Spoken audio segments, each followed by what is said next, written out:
नीमच के 40 भारत माता चौराहे पर शनिवार को जिले भर के दिव्यांगजनों ने कांग्रेस नेता तरुण बाहेती के साथ जिला प्रशासन के खिलाफ हल्ला बोल दिया। जिले भर के दिव्यांग 40 चौराहे पर धरने पर बैठ गए और शासन के सामाजिक न्याय विभाग के खिलाफ जमकर नारेबाजी की। दिव्यांगों का आरोप था कि शिविरों में उन्हें सामग्री वितरण करने के लिए उनका चयन किया गया, लेकिन 1 वर्ष से अधिक समय बीतने के बाद भी दिव्यांगों को सामग्री नहीं मिल पाई है। मीडिया से चर्चा में कांग्रेस नेता और जिला पंचायत सदस्य तरुण बाहेती ने जिले के विधायक और जनप्रतिनिधियों के खिलाफ मोर्चा खोल दिया। बाहेती ने कहा कि विभाग के अधिकारी सामग्री को दिव्यांगों तक पहुंचा रहे हैं। आखिर विधायक किस बात की समीक्षा करते हैं? दिव्यांग लोगों के साथ न्याय नहीं हो पा रहा है। दिव्यांगों ने कहा कि यदि उन्हें न्याय नहीं मिला तो वह सड़क पर उतरकर आंदोलन करने को मजबूर होंगे। ऐसे में दिव्यांगों को मिलने वाली tricycle, motor vehicle, cycle red cross परिसर में पड़े पड़े धूल खा रही है, लेकिन निष्क्रिय विभाग अपने कुंभकर्णीय नींद से जागने को तैयार नहीं है। ऐसे हालात देखकर लगता है कि दिव्यांगों का अपने ही हक अधिकार के लिए कितना इंतजार उन्हें करना पड़ रहा है। इस अवसर पर रतनलाल तिरंगा, रामप्रकाश बलदेवा, भगत वर्मा, संजय पवार, मोहम्मद, जगदीश और अन्य लोग उपस्थित रहे। सबसे बड़ी बात है, मैं ना एक शिक्षा के आधार पर बैठी हूँ। आज मैं जो शिक्षा का जो मुझे फायदा नहीं मिल रहा है, मतलब मैं जो करना चाहती हूँ वो मेरा पूरा नहीं हो पा रहा है। आज मैं मैंने बीए कर चुकी हूँ और बीएड में फॉर्म डाला था, तो उसमें मेरा कौन सा भी कॉलेज अभी तक नॉमिनीज आया ही नहीं है। और मैं गई थी शासन के पास, तो उन्होंने बोला कि आप अपना पहले ब्याज ले लो कर्ज। वो विधायक साहब के पास, कौन से विधायक साहब? दिलीप सिंह परिहार।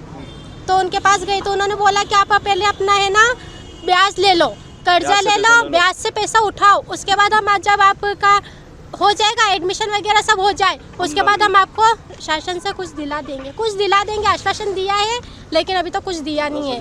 और 10,000 रुपये भी मुझे कलेक्टर साहब ने किए हैं, तो मैंने वो फॉर्म में लगाए थे, तो उस काउंसलिंग में हुआ ही नहीं मेरा।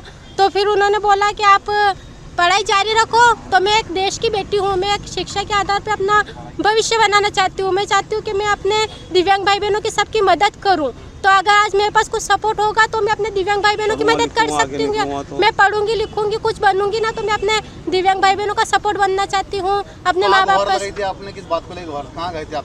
हाँ, मैं मतलब कि कलेक्टर साहब के पास गए थे, तो उन्होंने मेरे से कहा था कि बेटा आपको 20,000 करते हैं। उन्होंने 20,000 करे थे, रेड क्रॉस वालों ने हमको 10,000 कर दिए। बोले कि आपने पहले ये 10,000 आपने पहले ले लिए थे ना, तो अभी हम आपको 10,000 ही करेंगे। तो फिर उसके बाद मैंने बोला उनसे कि नहीं, मुझे अभी पूरी फीस चाहिए, क्योंकि मेरे बीएड में 80,000 का खर्चा आ रहा था। तो उसमें अगर 10,000 भी अगर 80,000 में अपन मेरे माँ बाप मजदूरी करते हैं, बेचारे गरीब है ये।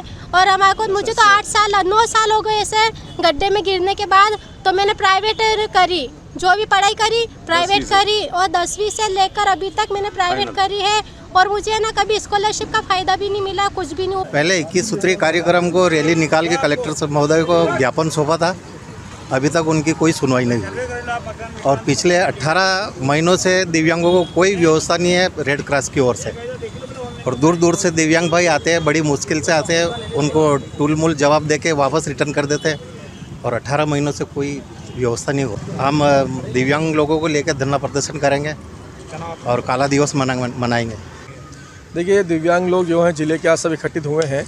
पिछले 2 सालों से इनको सामग्री नहीं दी जा रही जो इनकी सैंक्शन है, जिसमें व्हील चेयर है, ट्राईसाइकिल है, मोटर ट्राईसाइकिल है। कुल 94 लोगों की ट्राईसाइकिल सैंक्शन है पिछले 2 सालों से, लेकिन वो नहीं दी जा रही। उसी प्रकार 42 लोगों की मोटर ट्राईसाइकिल सैंक्शन है, वो नहीं दी जा रही। 33 लोगों की व्हील चेयर है। इसी प्रकार एक रिकॉर्डेड सामान है जो इनकी लिस्ट हमने इन्हीं से ली है, वो सैंक्शन है। ये पिछले 6 महीने पहले सैंक्शन है, उसके बाद और शिविर लग चुके हैं। उसके बावजूद भी, ये सामग्री होने के बावजूद भी यहाँ पर जिला प्रशासन, सामाजिक न्याय विभाग इनको सामग्री नहीं दे रहा। ये बड़ा दुखद है कि आज ऐसे लोगों के साथ भी अन्याय हो रहा है, जो एक असहाय लोग हैं, जिनको तो प्राथमिकता के सारे काम होने चाहिए, उसके बावजूद भी सामग्री नहीं दी जा रही। बड़ा दुखद है। आज इन्हीं को लेकर सभी साथियों ने आज इनको एक आंदोलन किया है, शुरुआत करी है। अगर हमको सामग्री 15 दिवस में उपलब्ध नहीं कराई गई तो ये सड़कों पर उतर के चक्का जाम करेंगे और आंदोलन करेंगे। नीमच से अब्दुल अली रानी के साथ पवन राव शिंदे की रिपोर्ट।